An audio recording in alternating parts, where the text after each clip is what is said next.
Rowdy sheeter Shivaprakash alias Biklu Shiva ಕೊಲೆ ಪ್ರಕರಣಕ್ಕೆ ಸಂಬಂಧಪಟ್ಟಂತೆ ಪ್ರಕರಣದ A5 ಆರೋಪಿಯಾಗಿರ್ತಕ್ಕಂಥ ಶಾಸಕ ಬೈರತಿ ಬಸವರಾಜ್ ನಿವಾಸಕ್ಕೆ ಈಗಾಗಲೇ ಪೊಲೀಸರು ನೋಟಿಸನ್ನು ಜಾರಿಗೊಳಿಸಿರ್ತಕ್ಕಂಥದ್ದು. ನೀವೀಗಾಗಲೇ ಟಿವಿ9 ದೃಶ್ಯಾವಳಿಯಲ್ಲಿ ಗಮನಿಸ್ತಾ ಇದ್ದೀರಾ. ಹೆಣ್ಣೂರು ಸಮೀಪ ಇರತಕ್ಕಂಥ ಬೈರತಿಯಲ್ಲಿ ಮಾಜಿ ಸಚಿವ ಶಾಸಕ ಬೈರತಿ ಬಸವರಾಜ್ ಅವರ ನಿವಾಸ ಇರತಕ್ಕಂಥದ್ದು. ಈಗಾಗಲೇ ಅವರ ನಿವಾಸಕ್ಕೆ ಪೊಲೀಸರು ನೋಟಿಸನ್ನು ನೀಡಿರ್ತಕ್ಕಂಥದ್ದು. ಪುಲಕೇಶಿ ನಗರ ಇನ್ಸ್ಪೆಕ್ಟರ್ ಗೋವಿಂದರಾಜು ಈಗಾಗಲೇ ನೋಟಿಸನ್ನು ನೀಡಿದ್ದಾರೆ.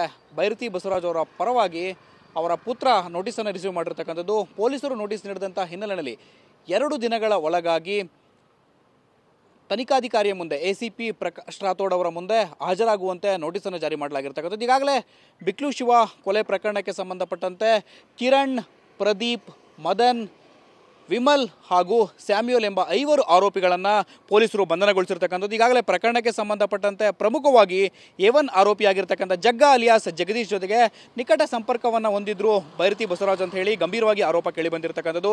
ಪ್ರಕರಣಕ್ಕೆ ಸಂಬಂಧಪಟ್ಟಂತೆ ಕೊಲೆಯಾಗಿರ್ತಕ್ಕಂಥ ರೌಡಿ ಶೀಟರ್ ಬಿಕ್ಲು ಶಿವ ಅವರ ತಾಯಿ ನೀಡಿರ್ತಕ್ಕಂಥ ದೂರಿನ ಹಿನ್ನೆಲೆಯಲ್ಲಿ ಈಗಾಗಲೇ FIRನಲ್ಲಿ 5ನೇ ಆರೋಪಿಯಾಗಿ ಮಾಜಿ ಸಚಿವ ಶಾಸಕ ಬೈರತಿ ಬಸವರಾಜ್ ಅವರ ಹೆಸರು ಕೂಡ ಉಲ್ಲೇಖ ಆಗಿರ್ತಕ್ಕಂಥದ್ದು. ಈ ಹಿನ್ನೆಲೆಯಲ್ಲಿ ಈಗಾಗಲೇ ಪೊಲೀಸರು ನೋಟಿಸನ್ನು ಜಾರಿಗೊಳಿಸಿದ್ದು 2 ದಿನಗಳ ಒಳಗಾಗಿ ತನಿಖಾಧಿಕಾರಿ ಪ್ರಕಾಶ್ ರಾಥೋಡ್ ಮುಂದೆ ಹಾಜರಾಗುವಂತೆ ಈಗಾಗಲೇ ಪೊಲೀಸರು ನೋಟಿಸನ್ನು ಜಾರಿ ಮಾಡಿದ್ದಾರೆ. ಕ್ಯಾಮರಾಮನ್ ಅಶೋಕ್ ಜೊತೆ ಶಿವಪ್ರಸಾದ್, ಟಿವಿ9 ಬೆಂಗಳೂರು.